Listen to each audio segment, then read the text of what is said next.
Madam madam ఇటు side madam madam ఇటు side madam madam ఇటు సైడ్ మేడం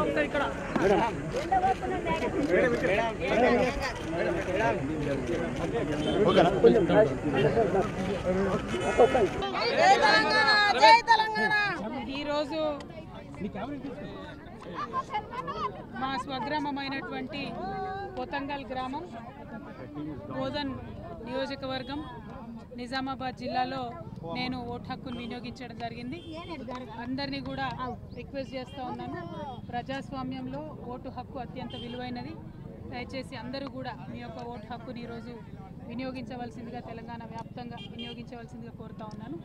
మరి నిజామాబాద్ ఎన్నిక కొంత ప్రత్యేకమైనటువంటి ఎన్నిక. దాదాపు 12 ఈవీఎంలతోని ప్రతి పోలింగ్ స్టేషన్లో ఉన్నటువంటి సందర్భం. మేము పొద్దున మాక్ పోలింగ్కి వెళ్ళినప్పుడు మరి చాలా లోపాలు కనిపించినాయి. కాబట్టి ఎలక్షన్ కమిషన్ని మేము రిక్వెస్ట్ చేస్తూ ఉన్నాము, ఇదివరకు కూడా రిక్వెస్ట్ చేస్తాము, మళ్ళీ కూడా రిక్వెస్ట్ చేస్తూ ఉన్నాము. కొంచెం ఎక్కువ ఫెసిలిటీస్ క్రియేట్ చేయగలిగేటటువంటి ప్రయత్నం చేయగలరని విజ్ఞప్తి చేస్తూ ఉన్నాము. ప్రధానంగా వృద్ధులకు అగుపించేటట్టుగా రూమ్స్లలో ఫెసిలిటీస్ లేవు. ఒకటి. 2, ఎంట్రీ ఎగ్జిట్ పెడతామని చెప్పి రిటర్న్గా మాకు ఎలక్షన్ కమిషన్ వారు చెప్పడం జరిగింది. కానీ ఎంట్రీ ఎగ్జిట్ అంటూ పెట్టకుండా డైరెక్ట్గా పంపిస్తున్నారు. దాంతో నంబరింగ్ కూడా ఈవీఎంస్కి లేదు, 1 నుంచి 12. సో ఇక్కడ రిక్వెస్ట్ చేస్తే పోలింగ్ ఆఫీసర్ గారు, పిఓ గారు రిక్వెస్ట్ చేస్తే వారు అరేంజ్ చేసి పెట్టడం జరిగింది. కానీ వారికి ఆ నంబరింగ్కి సంబంధించి కూడా ఎలక్షన్ కమిషన్ వారు ఆదేశాలు ఇవ్వనట్టుగా వారు చెప్తా ఉన్నారు. So I sincerely request election commission to intervene into this matter. Numbering of VVPATs is quite invisible right now the way they have done it. I request them to number them in a way which will be visible.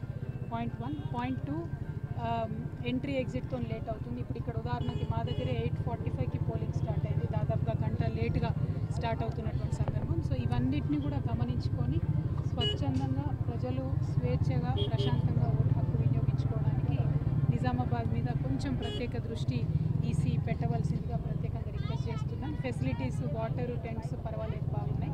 కానీ ఆ numbering లేకపోవడంతో మరి ఎలా ఉంటుంది అనేది కొంచెం confusion కనపడతా ఉంది. సో దయచేసి ఈసీ కొంచెం ఇంటర్వ్యూన్ అయి నంబరింగ్ చేయవలసిందిగా అభ్యర్థిగా నేను రిక్వెస్ట్ చేస్తూ ఉన్నాను. తెలంగాణ ప్రజలందరికీ, నిజామాబాద్ ప్రజలందరికీ, మరీ ముఖ్యంగా పట్టణాలలో ఉండే ప్రజలందరికీ విజ్ఞప్తి ఏంటంటే తప్పకుండా బయటకు వచ్చి మీ యొక్క ఓటు హక్కును వినియోగించుకోండి. పట్టణాలు ట్రెడిషనల్గా తక్కువ ఓట్లు వేస్తున్నాయి. దయచేసి మీరందరూ కూడా బయటకు వచ్చి మీ ఓటు హక్కును వినియోగించుకోవాల్సిందిగా కోరుతున్నాను. చాలా చోట్ల ఈవీఎంలు మొరాయిస్తున్నాయి. 1 అవర్ అయినా కానీ ఇంకా స్టార్ట్ కాలేదు.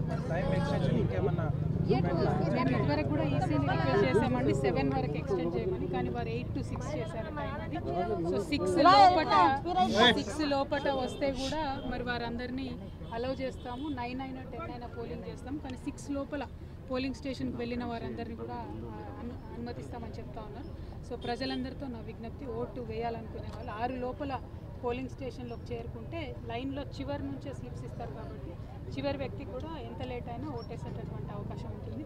బట్ నా రిక్వెస్ట్ ఓవరాల్గా ప్రజలు పొద్దంతా టైం ఉంది కాబట్టి ఇప్పుడే వినియోగించుకుంటే సౌకర్యవంతంగా ఉంటుంది. అన్నిటికన్నా ముఖ్యంగా ఏ పార్టీకి ఓటేస్తామన్న దానికన్నా ఎక్కువ ఓటు వేయడం అన్నది ముఖ్యం. దయచేసి ప్రజాస్వామ్యాన్ని నిలబెట్టడానికి ఓటు వేయవలసిందిగా, ఓటు హక్కునందరూ కూడా వినియోగించుకోవాల్సింది